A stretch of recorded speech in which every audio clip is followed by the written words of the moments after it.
तुम्हारे notes. Thank you help करने के लिए। सल्लू, इसे खोल के देखो ना, तुम्हारे लिए कुछ सरप्राइज है। मेरी जान बनोगे? निधि, मुझे लगता है कि तुम्हें अपनी पढ़ाई पे ध्यान देना चाहिए। बहुत ब्राइट स्टूडेंट, इन सब चक्करों में मत पड़ो।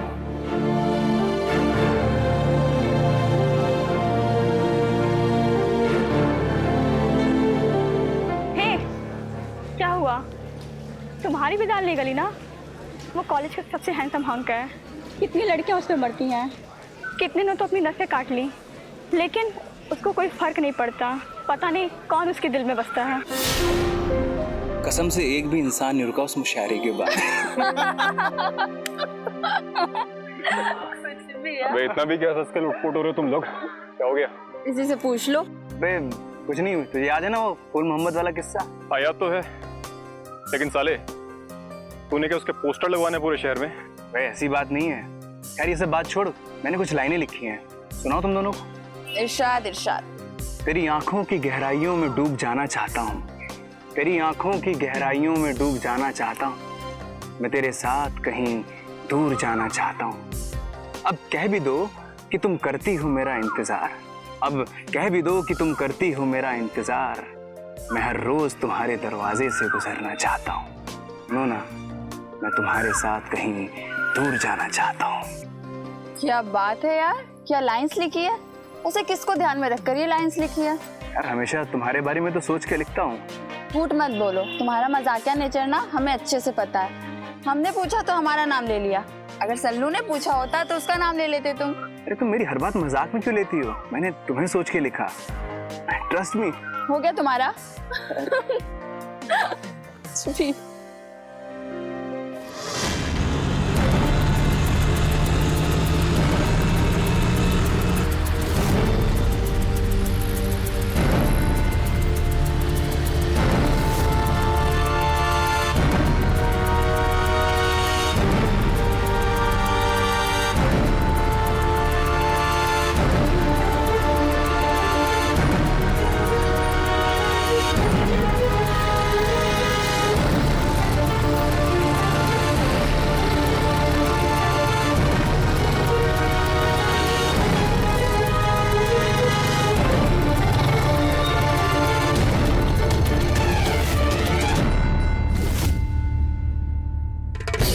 हेलो,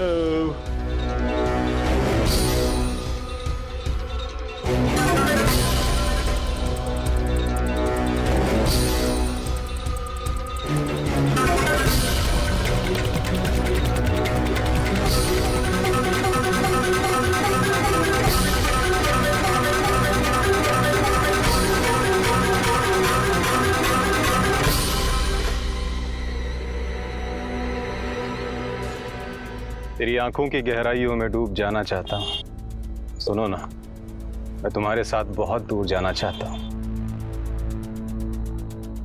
बहुत सही आदमी है यार तू।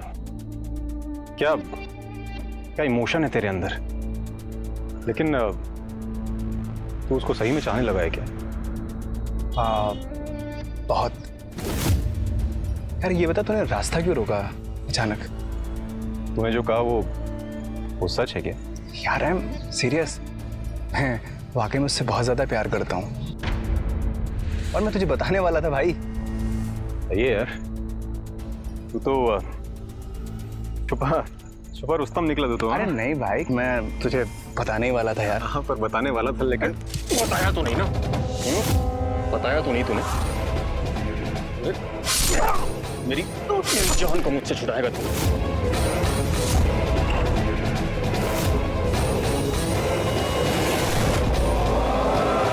कह के कर दी गलती तूने कि तुमसा ना देखा संसार में, तुझको तो मरना ही था साले, कि आशिक ही तो मरते हैं प्यार में।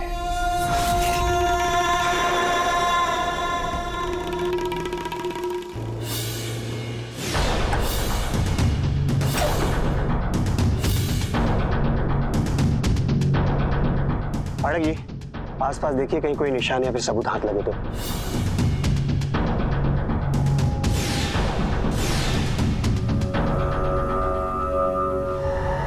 क्या हुआ, कुछ मिला क्या?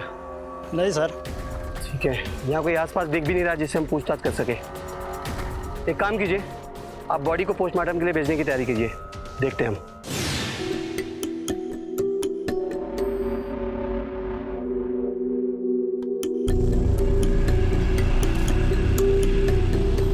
ये हमारे साथ ही पढ़ता था सर। इसकी दुश्मनी किसी से हो ही नहीं सकती सर। ये बहुत ही मजाकिया इंसान था, पता नहीं क्यों इसे मार दिया।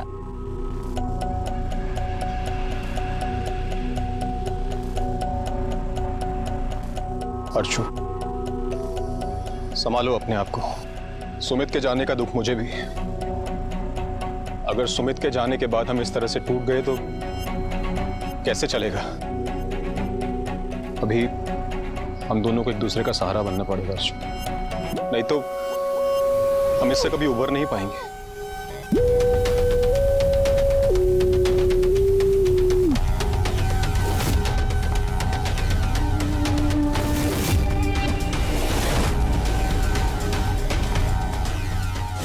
एक महीने से ज्यादा का वक्त हो गया है, लेकिन सुमित मर्डर केस में हमारे हाथ का कोई ठोस सबूत नहीं लगा है। ना उसके फोन लोकेशन से, ना उसके कॉल डिटेल से, और ना उसके किसी जानने वाले ने हमें बताया कि उसकी हत्या किसने और क्यों की।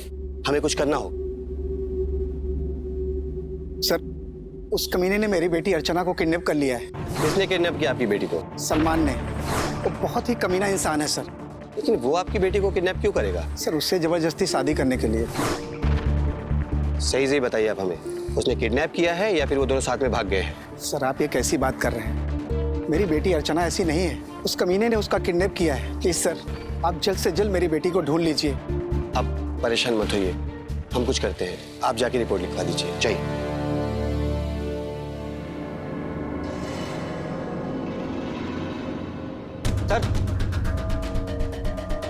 सर, ये तो मुझे पक्का प्यार का मामला लग रहा है। दोनों प्यार में थे इसलिए भाग गए, और अब लड़की का बाप रिपोर्ट लिखवाने आया है।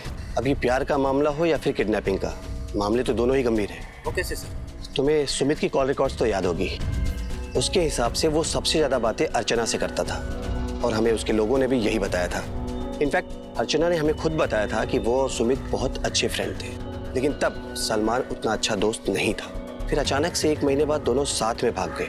अगर सलमान ने अर्चना से शादी करने के लिए उसको किडनैप किया, तो फिर क्या उसने ही सुमित को अपने रास्ते से हटा दिया? हो सकता है सर। तुम एक काम करो, इस सलमान की कॉल रिकॉर्ड्स को और फोन लोकेशन को सुमित के फोन के साथ मैच करके देखो, शायद हमें कुछ मिल जाए। ठीक है सर। मुझे अभी भी यकीन नहीं हो रहा कि तुम सब कुछ छोड़ के मेरे पास घर से भाग के आई। आती क्यों नहीं? मेरे घर वालों को नहीं पता, और मुझे तो पता है कि तुम जैसा अच्छा इंसान और जीवन साथी मुझे नहीं मिल पाता। अच्छा? अच्छा? अभी नहीं, उठो, चलो उठो। अरे जाओ और जाकर नहा लो। हमें बाहर जाना है और बहुत सारी चीजें लेकर आनी, ठीक है? तो चलो, जाओ। तुम तो बहुत फिलॉसफी झाड़ने लगी। क्यों? सिर्फ तुम ही झाड़ सकते हो। जाओ जाओ अरे- जाओ जाओ जाओ।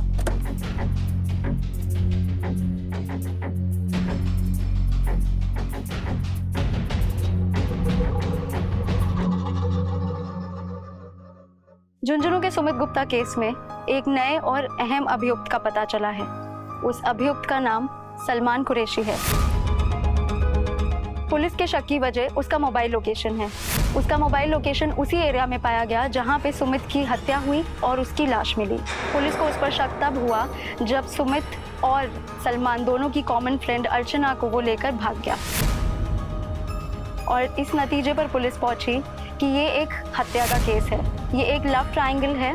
सलमान ने अर्चना को पाने के लिए सुमित को अपने रास्ते से हटा दिया, और अब पुलिस सलमान और अर्चना दोनों को ही ढूंढ रही है।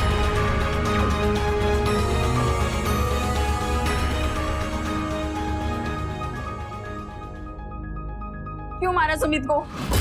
क्या पागल हो गई हो क्या? पागल तो हो गई थी, अब होश में आई हूँ। इतनी आसानी से तुमने मुझसे सच्चाई छुपाई ना। क्या तुम खामा में कुछ भी बोले जा रही हो? ऐसा कुछ भी नहीं है। झूठ मत बोलो, मैंने खुद देखा था। मुझे और सुमित को कभी साथ नहीं देख सकते थे, और तुम उसका मजाक भी उड़ाते थे मेरे सामने। तुम हमेशा हमें दूर करते थे।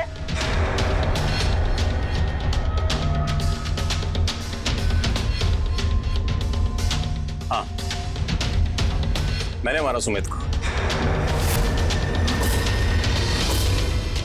वो कहना कि मैं तुमसे बेइंतहा प्यार करता हूं और ज्यादा। क्या करता वो साला कबाब में हड्डी बनने की कोशिश कर रहा था। और तुम्हें तो खुश होना चाहिए कि कोई इंसान है दुनिया में जो तुम्हें टूट के प्यार करता है। वो तुम्हारे लिए कोई भी बड़े से बड़ा कदम उठा सकता है जो तुमने उठाया मेरे लिए, घर से भाग के। अपने आप में नहीं मिला मुझे। मैंने किसी का खून नहीं किया। कितनी बड़ी गलती कर दी। तुम जैसे घटिया इंसान के लिए मैं अपने माँ बाप को छोड़ दिया। बस अब एक और पल में तुम्हारे साथ नहीं रहने वाली।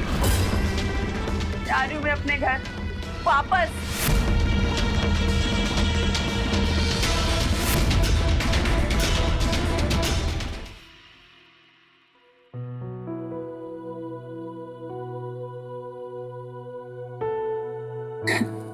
इसके बीच में मेरे शौहर का नाम लिख दीजिए। हाँ, वैसे नाम क्या है उनका? आसिफ अली।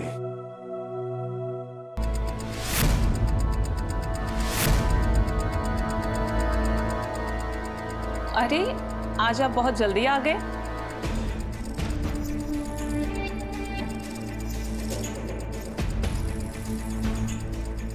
आपकी याद हमें दफ्तर से जल्दी खींच लाई। क्या करें, आपके बिना जी ही नहीं लगता हमारा। वैसे काफी जच रही है आपके हाथों। अभी तो ये अधूरा है, इसमें आपका नाम जो शामिल करना बाकी है। ठीक है, आप इसको मुकम्मल कराइए, हम जरा कपड़े बदल कर आते हैं। जी।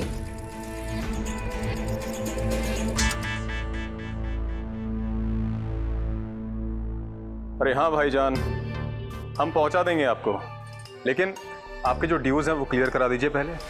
हाँ जी, हाँ जी। आसिफ, तुमने सलीम भाई से पैसे लिए?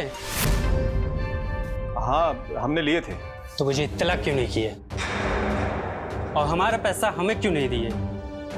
वो भाईजान, वो क्या है ना कि हमें थोड़ा सा काम आ गया था, तो वो पैसे हमने वहाँ खर्च कर दिए। लेकिन आप चिंता मत कीजिए, हम 10-15 दिन में आपके सारे पैसे लौटा देंगे। तुम्हारा हर बार का यही बहाना है, पहले हमारा पैसा खर्च कर देते हो, उसके बाद हम किस्तों में चुकाते हैं। लेकिन इस बार ऐसा नहीं होगा, कल के कल मेरा पैसा चाहिए। और हाँ, एक बात कान खोल के सुन लो, अब की बार ऐसा हुआ तो फिर पार्टनरशिप ही गए भाड़ में। 90% ग्राहक मेरी वजह से आते हैं यहाँ, तो बिजनेस अलग करेंगे और कमाएंगे भी। अरे भाईजान, आप तो गुस्सा हो गए। देखिए, हमसे गलती हो गई, हम मान रहे हैं, लेकिन आज के बाद ऐसा नहीं होगा। आप हमें एक दिन की मोहलत दीजिए, उसके अगले रोज हम आपका सारा पैसा लौटा देंगे। वादा है हमारा।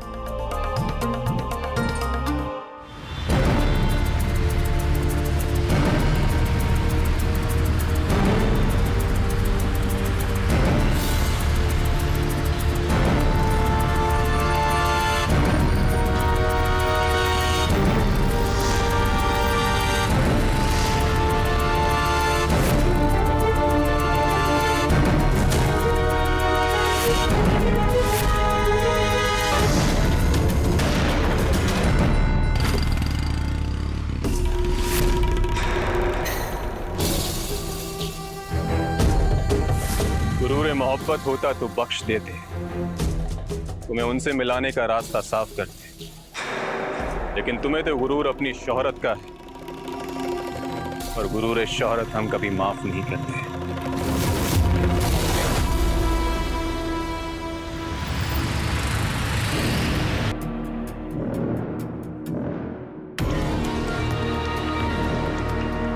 उस्मान के मर्डर के वक्त ये दोनों वहीं मौजूद थे सर। आप लोगों ने वहाँ पे क्या देखा?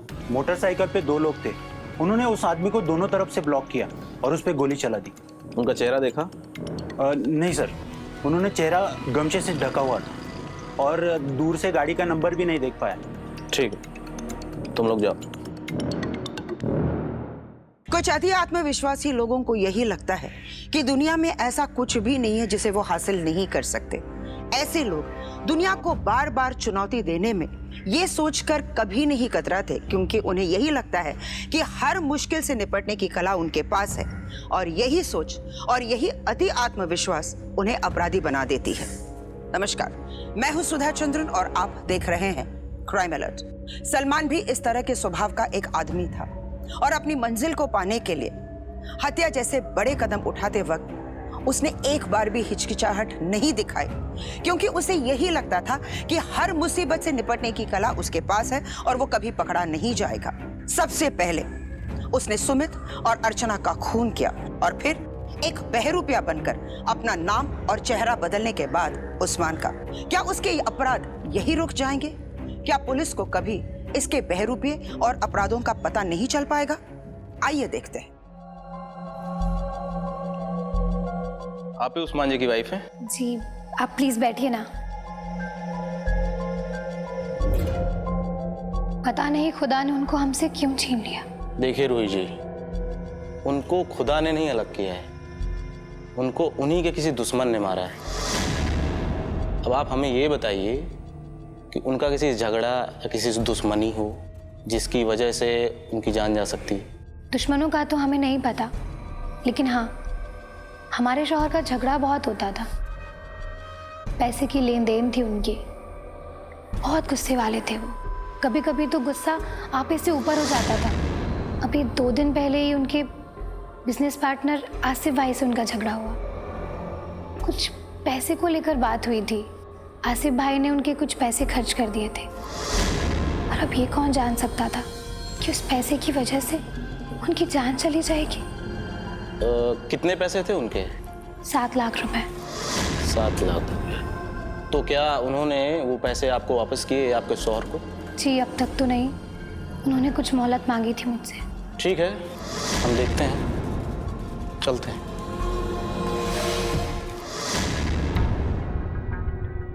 आप आसिफ? जी हाँ। उस्मान किस तरह के इंसान थे? सर, उस्मान भाई तो बहुत नेक दिल और दयालु इंसान थे। वो तो हमेशा मुझे अपना छोटा भाई मानते थे। मुझे नहीं पता ये सब कुछ कैसे हो गया। तो आपके हिसाब से उनकी किसी से दुश्मनी या किसी से झगड़ा जिसकी वजह से हत्या हो सकती है? सर, उस्मान भाई तो बहुत सीधे साधे इंसान थे। उनका कोई दुश्मन नहीं हो सकता, और जब दुश्मन ही नहीं है तो फिर झगड़ा होने का तो सवाल ही नहीं होता। तो 2 दिन पहले फिर किस बात को लेकर आपका झगड़ा हुआ था उनसे? नहीं सर, वो झगड़ा नहीं था। वो तो असल में उस्मान भाई के कुछ पैसे मेरे पास थे, तो वो मुझसे खर्च ही हो गए थे। तो वो थोड़ा सा नाराज हो गए थे, लेकिन जब हमने उनसे कहा कि हम उनके पैसे बहुत जल्द लौटा देंगे तो वो मान गए थे। सर, इस हादसे के बाद तो हमें भी डर लगता है कि पता नहीं किसकी नजर हमारे ऊपर हो। आप उनके कातिलों को ढूंढिए प्लीज। अरे वो तो हम कर ही लेंगे, बट तब तक हमारी आपसे ये गुजारिश है कि आप इस शहर से कहीं बाहर मत जाइएगा। जी।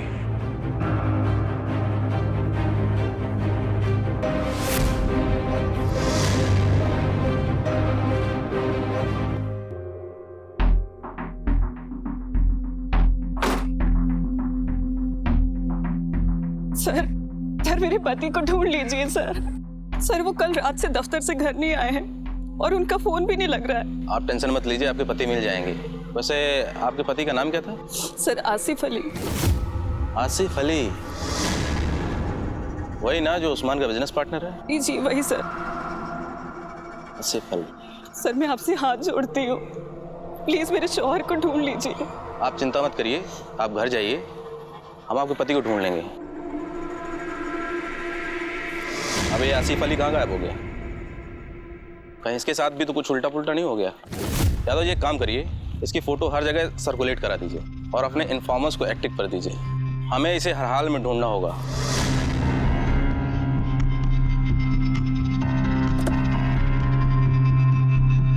सर, ये पेपर देखा आपने?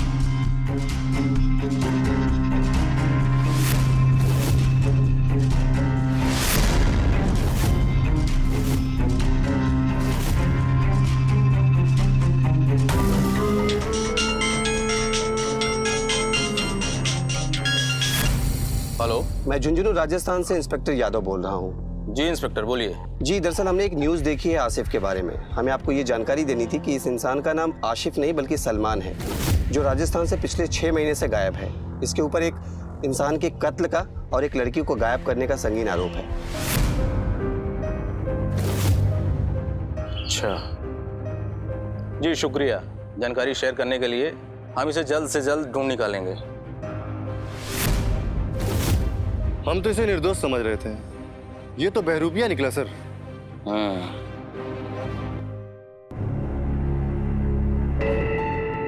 सर ये प्रॉपर्टी डीलर है।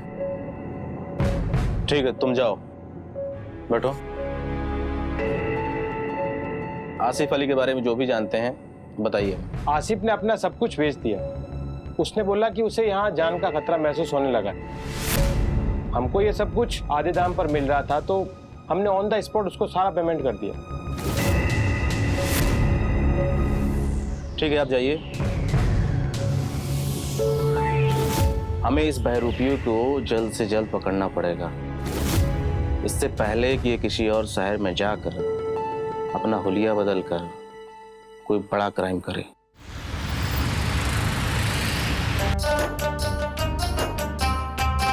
फैज़ अहमद वल्द कसीम अहमद, फातिमा रिजवी बिनते गजाल रिजवी तय मेहर के साथ मुकर्रर किया गया है। क्या आपको निकाह कबूल है?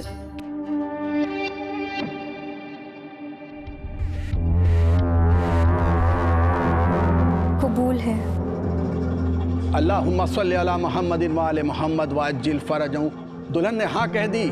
छुआरे और किशमिश बांटिए मेहमानों में। माशाअल्लाह कबूल है।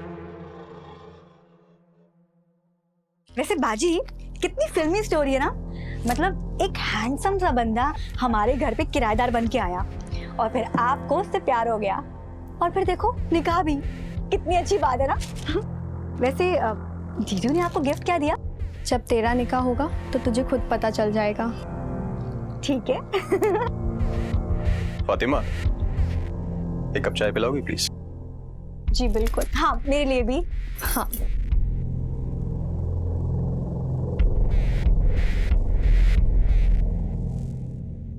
वैसे जीजू मेरा गिफ्ट कहाँ है?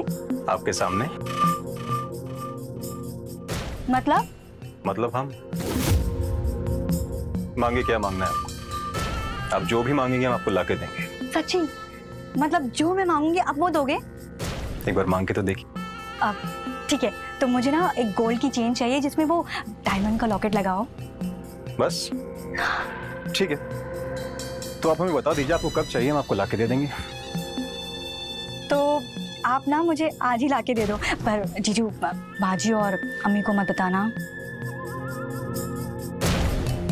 हम सफर ही होंगे दोनों, मंजिल जो एक सी है, रास्ता भी एक ही होगा, जज्बात जो एक से है। मैं कुछ समझी नहीं। छोड़िए, आप समझिए मत। आप भी उन दोनों को मत बताना।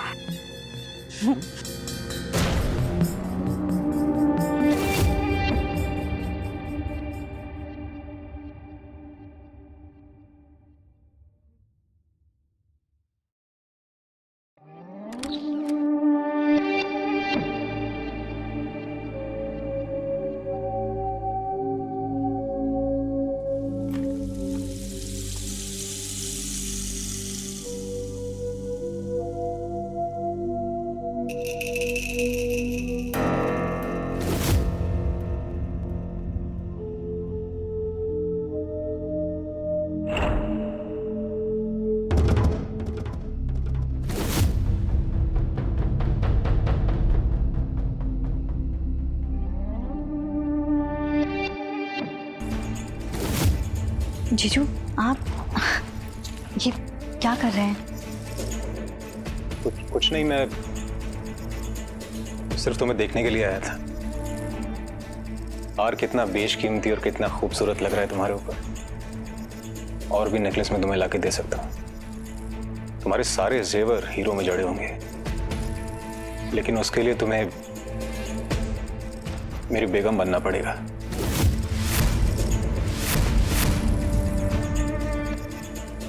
हम दोनों कैसे, मतलब बाजी से शादी हुई है आपकी? रुखसार, तुम्हारा और मेरा प्यार मैजिकल है और तुम्हारी बाजी के साथ मेरी शादी लॉजिकल। तो हम लॉजिक को मैजिक के साथ मिक्स नहीं करते हैं। हाँ?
फातिमा, तुम यहाँ पे क्या कर रही हो? कुछ नहीं। चलो। एक अक्लमंद इंसान को पता चल जाता है कि किस इंसान की क्या कमजोरी है। ठीक उसी तरह फैज उर्फ सलमान को भी बहुत ही जल्द पता चल गया था कि रुखसाना की कमजोरी क्या है। रुखसाना जैसे लोग बहुत हद तक इस बात को साबित करते हैं कि दुनिया में हर चीज बिकाऊ है। प्यार भी बस सही कीमत लगाने वाला होना चाहिए। फैज को रुखसाना का प्यार चाहिए था और रुखसाना को वो सारे भौतिक सुख चाहिए थे जो फैज उर्फ सलमान के पैसे से उसे मिल रहे थे। बिना निकाह किए ये दोनों मियाँ बीवी की जिंदगी जी रहे थे, लेकिन एक ही घर में फातिमा और उसकी माँ के रहते हुए क्या ये दोनों अपने इस रिश्ते को कायम रख पाएंगे? क्या होगा जब फातिमा और उसकी माँ को इस रिश्ते के बारे में पता चल जाएगा? क्या फैज उर्फ सलमान ने इससे निपटने के लिए कोई रास्ता ढूंढ निकाला था या क्या इस बार उस पे विराम लग जाएगा? अब जब लखनऊ यूनिवर्सिटी में अप्लाई किया है तो वहीं पर रह के पढ़ाई करना होगा ना। अरे लेकिन लखनऊ में हमें कोई जानता तक नहीं, तुम रहोगी कहाँ? पढ़ाई कैसे करोगी? नहीं नहीं, तुम यहाँ ही कोई कॉलेज में एडमिशन ले लो। पर अम्मी, क्या हुआ? देखिए ना जीजू, आपको तो पता है कि लखनऊ यूनिवर्सिटी में अप्लाई किया था मैंने। अब सिलेक्शन हो गया है तो अम्मी और बाजी ये बोलकर मना कर रही हैं कि वहाँ पर अपना है कौन, वहाँ पे क्यों रहना, पढ़ाई कैसे करोगी, यहाँ पे रह के पढ़ाई करो। अरे ऐसे कैसे कोई नहीं है, मेरे इतने रिश्तेदार हैं, इतने फ्रेंड्स हैं मेरे वहाँ पे। और ये क्या बात है? देखिए, इतनी बड़ी यूनिवर्सिटी में पढ़ने का मौका हर किसी को नहीं मिलता है, और अगर इसको मिला है तो मेरे हिसाब से नहीं गंवाना चाहिए। हाँ देखिए, आप बेफिक्र रहिए, मैं वहाँ पे जाके सब कुछ सेटल करके आऊंगा। आखिर साली है हमारी। ऐसा लगता है कि तुम्हारे साथ रिश्ता जुड़ना हमारे परिवार की सबसे बड़ी खुशकिस्मती है। देखिए, मुझे ऐसा लगता है कि मेरा फर्ज है जो मैं अदा कर रहा हूँ। मानना पड़ेगा जीजू आपको, कितना तेज दिमाग है आपका, मतलब कितने आसानी से आपने हम दोनों बहनों को सेट कर दिया है ना। लेकिन मुझे डर लग रहा है किसी ना किसी दिन हमारा ये भांडा फूट जाएगा। इतना नेगेटिव मत सोचो। पहली बात तो किसी को पता चलेगा नहीं, और पता चल भी गया तो तब तक हम आपसे निकाह कर चुके होंगे। अब जान है हमारी, और अपनी जान को हम अपने से दूर कैसे जाने दे सकते हैं?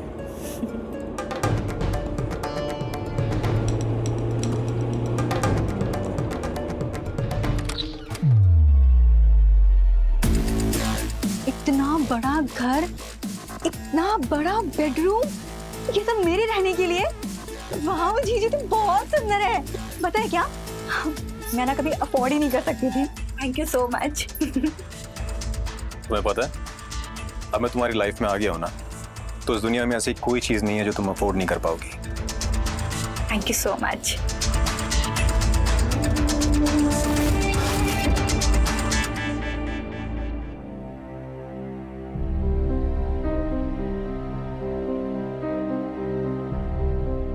रुखसाना को लखनऊ गई 2 महीने हो गए, बड़ा मन कर रहा है उसे देखने का।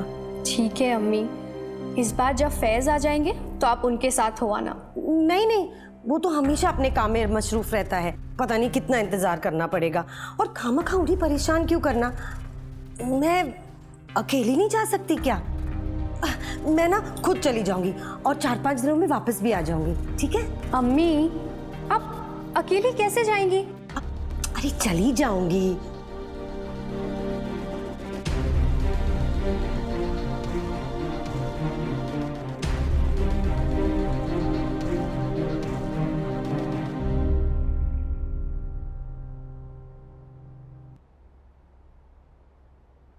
अम्मी आप अपना ध्यान रखिएगा। हाँ हाँ, फिक्र मत करो, खुदा हाफिज।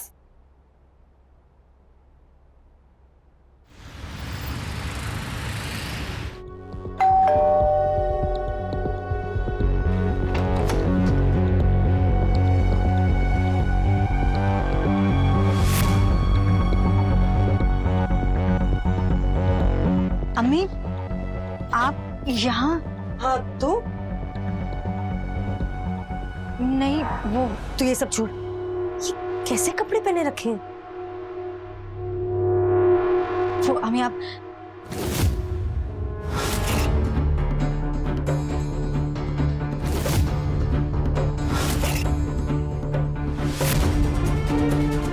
ये क्या चल रहा है तुम दोनों के बीच? नहीं हमें कुछ भी नहीं। वो जीजू आप मेरे ऊपर शक कर रही हैं? मैं बेटा हूं आपका। चुप करो तुम, मुझे तुम्हारा सारा ड्रामा समझ में आ गया। तुम मेरी दोनों बेटियों को घुमा रहे हो और तुझे अपनी बहन का घर मिला था उजाड़ने के लिए, लेकिन अब नहीं, अब और नहीं। तू चल मेरे साथ। अम्मी मेरी बात तो सुनिए। अम्मी मेरी बात तू छोड़ मुझे, हट। तेरी जैसे गिरे हुए आदमी के साथ मैंने अपनी बेटी का निकाह करवाया, ये मेरी सबसे बड़ी भूल थी, लेकिन अब और नहीं। मैं तुम्हारा तलाक कराऊंगी और पुलिस को भी बताऊंगी। तू चल। अम्मी छोड़िए ना, अम्मी छोड़िए ना। आप दुश्मन अपनी जान के।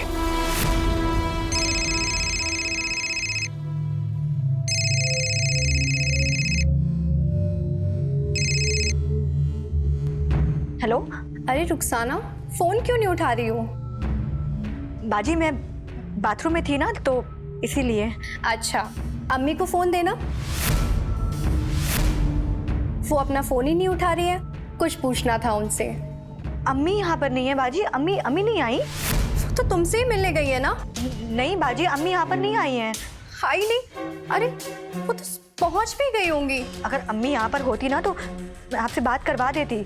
हो सकता है वो किसी रिश्तेदार के यहाँ पे गई हो। आप पता करिए ना। ठीक है। अम्मी अगर वहां नहीं गई तो फिर कहाँ चली गई? सुनिए, अम्मी की लाश को जल्दी से जल्दी ठिकाने लगाना पड़ेगा। अगर किसी को भनक लग गई ना तो सब कुछ तबाह हो जाएगा। रुखसार, कुछ नहीं होगा, मैं हूं ना। थोड़ी रात होने दो, मैं लाश को ठिकाने लगा दूं, ठीक है?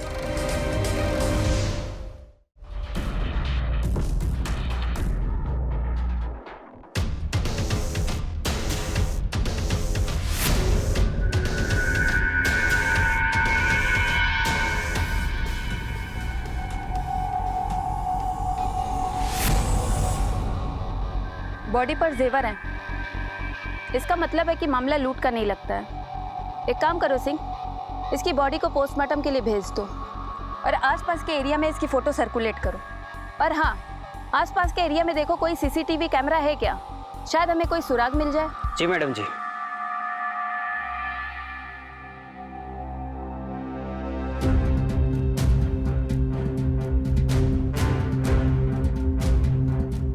जी बैठिए, बताइए। मैडम मुझे तो समझ नहीं आ रहा, अम्मी यहाँ रुखसाना से मिलने आई थी, लेकिन उससे पहले उन्हें किसी ने मार दिया। और क्यों? क्या आप लोगों को किसी पे शक है जो उनकी हत्या कर सकता है, या फिर कोई ऐसा जिनसे आप लोगों की कोई दुश्मनी हो? नहीं मैडम, ऐसी तो कोई बात नहीं है। हमें और यहाँ अम्मी को लखनऊ में कोई नहीं जानता। मैडम आप अम्मी के कातिल को जल्दी से जल्दी पकड़िए और उसे कड़ी से कड़ी सजा दीजिएगा। देखिए आप लोग बिल्कुल भी चिंता मत कीजिए, हम अपनी तरफ से पूरी कोशिश कर रहे हैं और कातिल चाहे जो भी हो वो हमसे ज्यादा दिनों तक बच नहीं पाएगा।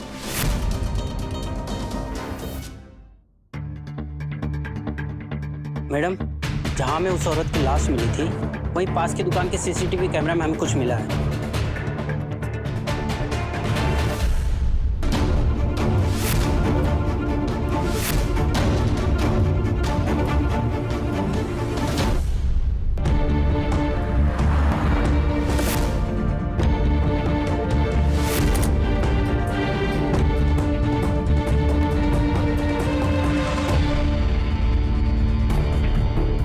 इंस्पेक्टर, आप लोग यहाँ? जी हाँ। प्लीज बैठिए। वैसे आपने हमसे झूठ क्यों बोला कि आपकी अम्मी आपके घर नहीं आई थी? मैंने आपसे कोई झूठ नहीं बोला है और मैं सच कह रही हूँ कि अम्मी घर पर नहीं आई थी। आपने अपनी अम्मी की लाश को जंगल में फेंका है।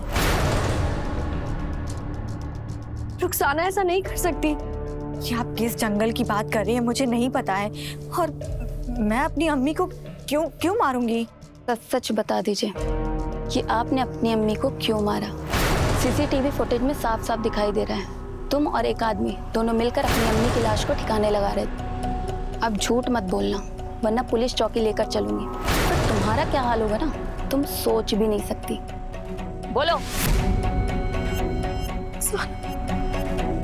क्यों रुखसाना, तुम लोगों ने क्यों मारा अम्मी को? बोलो रुखसाना बोलो। क्योंकि अम्मी को पता लग गया था कि मैं और जीजू एक दूसरे को प्यार करते हैं। और जीजू मुझे यहाँ पर लेकर इसलिए आए थे ताकि वो यहाँ रह सके, लेकिन मैंने अम्मी को नहीं मारा है। मैंने जीजू को रोका भी था लेकिन वो नहीं रुके। कहाँ है तुम्हारे जीजू अभी? लाश को ठिकाने लगाने के बाद मेरी उनसे कोई बात नहीं हुई, मुझे नहीं पता वो कहाँ पर है। सिंह, एक काम करो, प्रेस की फोटो को सर्कुलेट करो और अपने खबरियों को अलर्ट करो। जी मैडम। वो आदमी मुझे किसी भी हाल में चाहिए। Constable, arrest her। मैंने अम्मी को नहीं मारा है।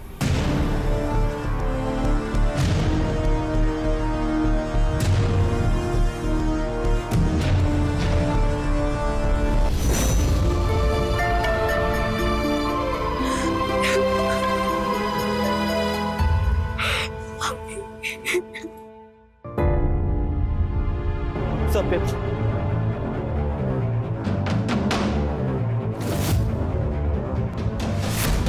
सर, ये तो वही आसिफ अली और सलमान कुरैशी है। अच्छा, तो इस बहरूपियों ने फिर से नाम, शहर और हुलिया बदल कर क्राइम किया है।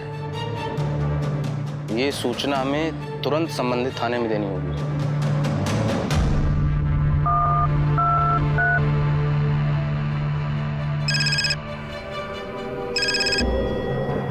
हेलो, आगरा पुलिस से मैं आर के मिश्रा बोल रहा हूँ मैं। ये जो पेपर छपी है ना, ये एक्चुअल में सलमान कुरैशी है और इसने झुंझुनू राजस्थान में मर्डर किया है अपने दोस्त का। इसके बाद ये उसकी कॉमन फ्रेंड को अगवा कर लिया। इसका आज तक कोई अता पता नहीं है।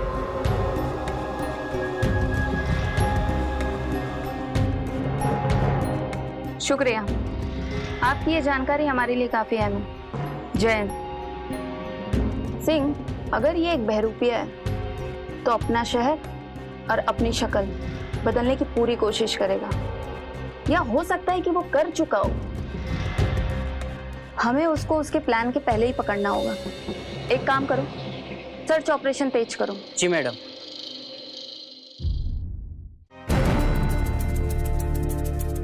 पुलिस को हर हाल में उस बहरूपिये को ढूंढ निकालना था, इससे पहले कि वो फिर से अपना नाम और शहर बदल ले और गायब हो जाए।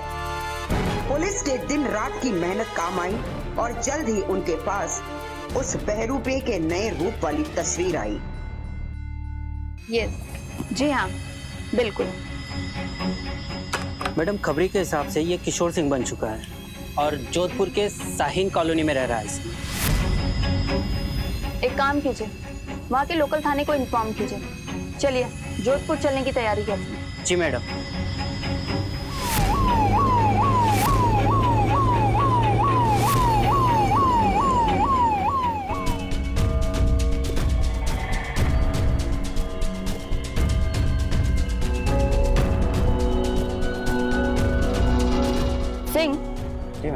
मुझे लगता नहीं है कि वो यहाँ मिलेगा।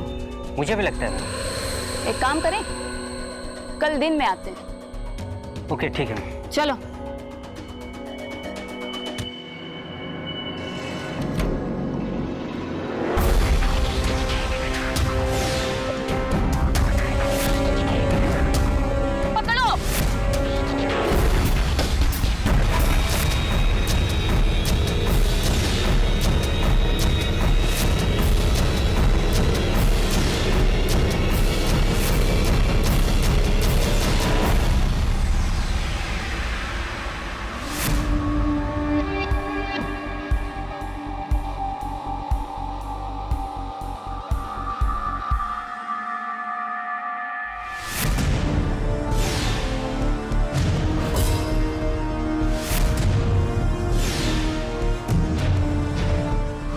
चीज की हद होती है, चालाकी की भी। सलमान खुद को बहुत चालाक समझता था और हर कदम पर खुद को आगे रखने के लिए वो षड्यंत्र रचता गया। सबसे पहले अर्चना को पाने के लिए और अपनी साली के साथ नाजायज रिश्ता कायम रखने के लिए अपनी सास का खून। सलमान की चालाकी और बचने की अति आत्मविश्वास की वजह से वो एक सीरियल किलर बन गया था और खून पर खून करता चला जा रहा था। हालांकि उसके बहरूपियापन की कला की वजह से वो काफी समय तक बचता रहा, लेकिन अंततः वही होता है जो हर अपराधी के साथ होता है। अपराधी चाहे कितना ही शातिर क्यों ना हो, कितना ही चालाक क्यों ना हो, वो अपना नाम और रूप कई बार बदल क्यों न ले, लेकिन अंततः उसके चेहरे पर से नकाब उतर ही जाता है और उसे किए की सजा जरूर मिलती है। इसी के साथ मैं सुधा चंद्रन आपसे विदा लेती हूँ, इस वादे के साथ कि एक रोचक कहानी के साथ हम फिर मिलेंगे। तब तक के लिए आप सतर्क रहिए, अलर्ट रहिए और देखते रहिए क्राइम अलर्ट, जुर्म के खिलाफ आवाज।